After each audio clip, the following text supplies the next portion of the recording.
Bonjour à toutes et à tous, j'espère que vous allez bien. Bienvenue sur les Crypto.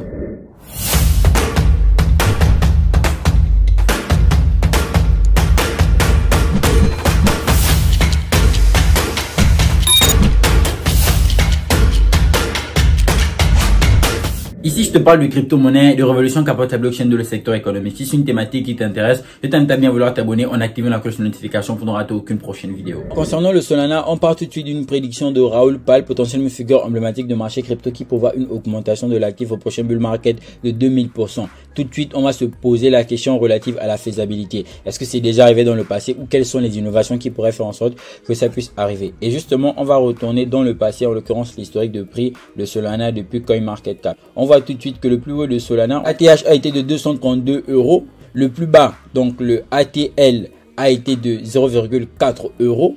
Bien sûr, entre le plus bas et le plus haut, on a enregistré une croissance d'environ 4300% avec un RSI de 10 000%. Donc, est-ce que c'est déjà arrivé par le passé? Oui, c'est déjà arrivé. Si on va le représenter de façon sur le graphique, on va tout de suite voir que c'est tout de suite ici, là. Lundi novembre 2021, on avait un Solana qui a atteint ce prix pratiquement à 258 $. Contrairement à ce que CoinMarketCap nous montrait qui était de 230 $. Et donc tout de suite, on va se rendre compte qu'après le prix il a baissé. Il est venu ici, je crois, nous sommes environ dans la barre des 100 $ avant de chuter encore ici dans une barre de 120 $ jusqu'au prix actuel qu'on lui connaît, 22 $. Donc ça a pas mal corrigé. Bien sûr, c'est normal que ça puisse corriger car vous allez voir qu'ici, on a eu une forte impulsion haussière. D'accord? Forte impulsion haussière, mais après il faut toujours un retracement, il faut toujours une correction. Et vous remarquez que là on est tout dans la période, là on était au bull market en 2021 et donc après 2022 bear market jusqu'en 2023 actuellement. Bien sûr, on attend le prochain bull market pour tout simplement 2025-2026 si on se réfère au halving day de Bitcoin et au cycle de marché. Et quand je dis cycle de marché, principalement le cycle de Bitcoin auquel toutes les crypto-monnaies y sont corrélées, ça devient donc automatiquement par effet direct le cycle de marché. Donc quand on se réfère au cycle de marché crypto, on va tout de suite se rendre compte que la prochaine hausse prévue pour 2025-2026 pourrait être assez intéressante en fonction des acteurs qui sont actuellement dans le marché. Ça, c'était dans le passé. Est-ce qu'aujourd'hui sur du Solana, on a une possibilité pour que cette prédiction puisse voir le jour? Bon, entre-temps, il y a pas mal d'innovations sur le projet, bien que au début 2022, il y avait beaucoup de problèmes en ce sens où la blockchain était tout le temps en train de se bloquer, il y avait tout le temps de pirates et tout, etc. Il y a eu pas mal d'innovations visant à améliorer le projet, ce qui s'est fait justement entre développement majoritairement axé sur le côté Web 3. Et donc, jusqu'ici, le Solana tient toujours tête, bien évidemment, quand je parle de tenir tête, aussi bien sur le côté technologique où il y a des innovations qui sont apportées, mais aussi sur le fait que ça se reflète sur le prix du projet, en ce sens où, malgré, c'est une crypto-monnaie qui est très sensible, qui est très volatile, on a quand même su retourner, toucher la barre de 20 $. Alors actuellement, moi je pense pas qu'il faudrait trop demander à Solana, en ce sens où on doit prendre en compte le contexte de marché actuellement. Et le contexte de marché actuellement, c'est un contexte de bear market. Alors, Solana n'est pas actuellement au meilleur de sa forme sur le marché crypto. Ça, c'est clair. Certains analystes prédisent toutefois que c'est passager. Bien évidemment que c'est passager. Et c'est pas seulement pour Solana que c'est passager. C'est pour toutes les crypto-monnaies assez importantes de façon technologique que c'est passager. Car nous sommes une fois de plus dans une période de bear market. On va pas demander à Bitcoin d'aller à 200 000 $ dans une période de bear market. Mais est-ce qu'on peut demander à Bitcoin d'aller à 100 000 $, 150 000 $ dans une période de bull market? Oui, car on sait que la vitesse avec laquelle les crypto-monnaies chutent, c'est aussi avec la même vitesse qu'elles prennent de la valeur et ce de façon considérable. Ainsi, on va parler d'actifs ultra méga volatiles. Et quoi de mieux que la volatilité pour s'enrichir? Tout simplement, s'il n'y avait pas de risque, on n'aurait tout simplement pas de finances. C'est ça, c'est la règle d'or. Alors, Raoul Pal voit Solana atteindre 20 fois son prix actuel. Très sincèrement, moi je vois Solana atteindre 5 fois minimum son prix actuel. C'est fort probable, c'est possible. Le contexte encore, il y est. On est toujours dans un contexte de manque de scalabilité. Et Solana est un layer 1 qui a encore de l'avenir. Espérons que tout se passe bien une fois de plus sur le projet. Voici une autre nouvelle qui m'a paru très intéressante. Bloomberg, l'or n'est plus une couverture. Un article récemment publié par Bloomberg a fait couler de l'encre. Son auteur, le professeur Tyler Cowen, affirme que l'or n'est plus protection contre les temps difficiles. Mais qu'en est-il véritablement? Cette déclaration intervient avant celle du PDG de BlackRock qui affirme que le Bitcoin serait de l'or numérique de demain.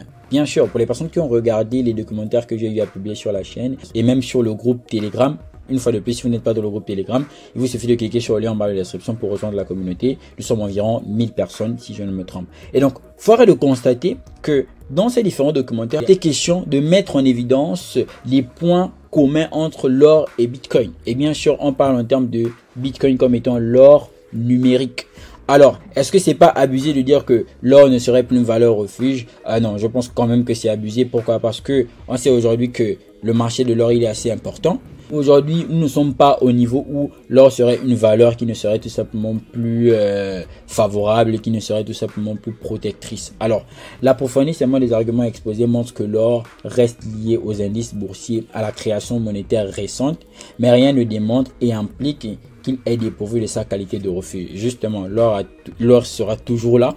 Quand on parle vraiment en termes de valeur, c'est l'or. Et même quand on va étudier les différents échanges, si justement on est venu jusqu'aux monnaies fiduciaires, c'est majoritairement pour des raisons de manque de convertibilité. D'accord? Et aussi pour des raisons relatives à la transportabilité.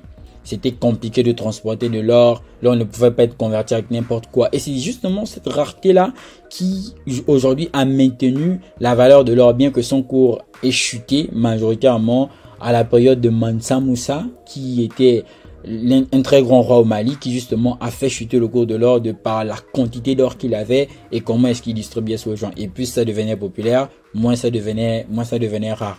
Mais entre temps, c'est vraiment passé. Aujourd'hui, l'or constitue toujours une valeur refuge. Et en parlant de ça, justement, on va remarquer que l'ETF de Bitcoin, on parle de 30 millions de dollars en jeu. Alors, quand on dit 30 millions de dollars, en réalité, on parle de 30 milliards de dollars en jeu. D'accord? Ces derniers temps, on constate un fort engouement pour l'ETF Bitcoin. L'ETF Bitcoin de BlackRock suscite tout particulièrement l'intérêt des investisseurs crypto. Selon une analyse de Bloomberg, toujours Bloomberg, il paraît même débloquer une richesse colossale. D'accord? On est prêt à faire quoi? À aujourd'hui, parler d'un ETF de Bitcoin à 30 milliards de dollars en jeu. C'est tout simplement énorme.